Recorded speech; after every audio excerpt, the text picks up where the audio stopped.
سب سے پہلے یہ نکتہ سمجھنا ہوگا کہ حضرت امام حسین رضی اللہ تعالی عنہ نے یزید کی بیعت سے انکار کیوں کیا، تو اس پر مفصل گفتگو درکار ہے۔ یزید کی کرتوتیں، اس کے اعمال جس کی گواہی آپ تک پہنچی تھی، اور کچھ اعمال کے چشمدید گواہ تھے، اس لیے وہ یزید کو قبول نہیں کر سکتے تھے۔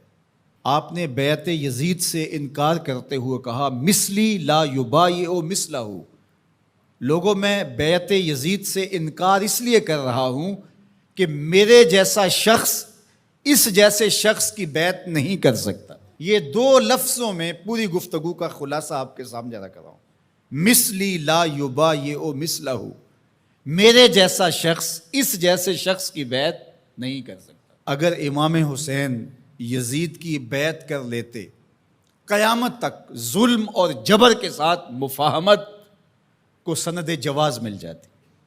لوگ کہتے جب نواسہ رسول نے یزید کو قبول کر لیا، اس شخص نے یزید کو قبول کر لیا، اس کے ظلم جبر اور زیادتی کے باوجود، جس کو گٹی رسول نے دی تھی، جس کے کان میں اذان اور اقامت رسول نے کہی تھی، جس کو اپنا لعاب حضور منہ میں دیتے رہے، جو حضور کے کندھوں پہ کھیلتا رہا، حضور کے سینے پہ بیٹھتا رہا، حضور کی آغوش میں کھیلتا رہا، حضور علیہ الصلوۃ والسلام نے جس کی تربیت کی اور جس کو دنیا پر اپنے دو پھولوں میں سے ایک پھول قرار دیا، خون پیمبر، نواسہ رسول، جس کو حضور ابنی کہا، وہ ابن و بنتی، میرا بھی بیٹا ہے، میری بیٹی کا بھی بیٹا ہے، جس کو اپنا بیٹا قرار دیا۔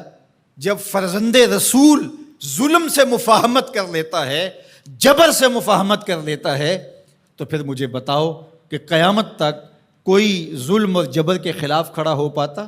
ایسا راستہ کھلتا کہ بند ہونے کا نام ہی نہ لیتا۔ تو حضرت امام حسین رضی اللہ تعالیٰ عنہ نے کہا مثلی لا یبایع مثلہ، میرے جیسا شخص تیرے جیسے سے بیعت کر ہی نہیں سکتا۔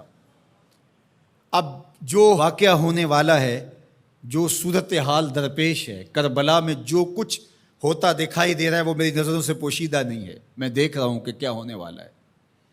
آپ نے مقام بیضا پہ جو خطبہ دیا، راستے میں ایک مقام پڑتا ہے اعیان و انصار کے ساتھ، اور آپ نے اس میں ایک تاریخ ساز جملہ ارشاد کیا جو آپ کے فلسفہ شہادت کو اجاگر کر دیتا ہے۔ آپ نے فرمایا لوگوں، مجھے پتہ ہے میرے ساتھ کیا ہونے والا ہے۔ ظاہر آلات حرب و ضرب لے کر کے نہیں گئے تھے، اعیان و انصار اپنے ساتھ لے کر کے نہیں گئے تھے۔ نواسہ رسول آواز دیتا کہ میرے ساتھ چلو، تو کیا وہ تنہا ہوتے؟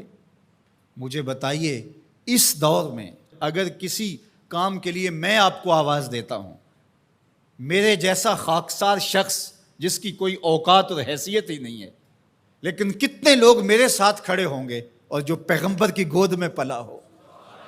جب حسین ابن علی آواز دیتے تو کیا لوگ ساتھ کھڑے نہ ہوتے؟ ترماح بن عدی بن حاتم، یہ حاتم تائی کا پوتا ہے، حضرت عدی بن حاتم کا فرزند ہے، جو حضور پر ایمان لائے صحابی رسول کا فرزند ہے۔ یہ راستے میں حضرت امام حسین کو ملا، تو اس نے کہا کہ حضرت اگر آپ میرے ساتھ چلے جائیں تو میں چند دنوں کے اندر 30,000 افراد کا لشکر آپ کی پشت پہ کھڑا کر دوں گا، اور پھر ہم یزید کی اینٹ سے اینٹ بجا کے رکھ دیں گے۔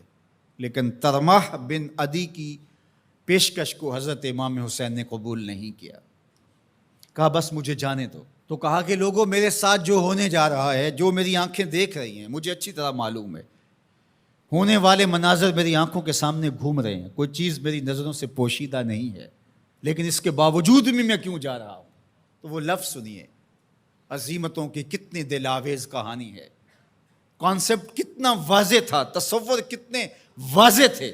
وَلَكُمْ فِيَّ أُسْوَةٌ، میں اس لیے جا رہا ہوں قیامت تک جبر، ظلم، جور اور زیادتی کے خلاف کھڑے ہونے والوں کے لیے کوئی نمونہ تو ہو۔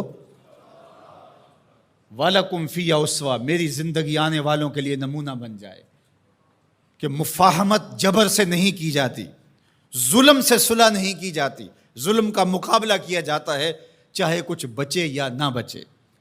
لوگ سر بچانے کے لیے ہاتھ دے دیتے ہیں، امام نے ہاتھ بچانے کے لیے سر دے دیا، کہا یزید کے ہاتھ میں یہ ہاتھ نہیں آئے گا۔ آج پوری دنیا کے اوپر آزادی کی جتنی بھی تحریکیں چلتی ہیں، حریت فکر کی جتنی تحریکیں چلتی ہیں، سارے حرارت خون حسین سے لیتے ہیں۔ گاندھی نے جب برطانوی سامراج کو للکارا تو اس نے اپنے لوگوں سے کہا کہ تم کہو گے کہ اتنے تھوڑے لوگوں کے ساتھ اتنی بڑی طاقت سے ٹکر لینا، دیوار کے ساتھ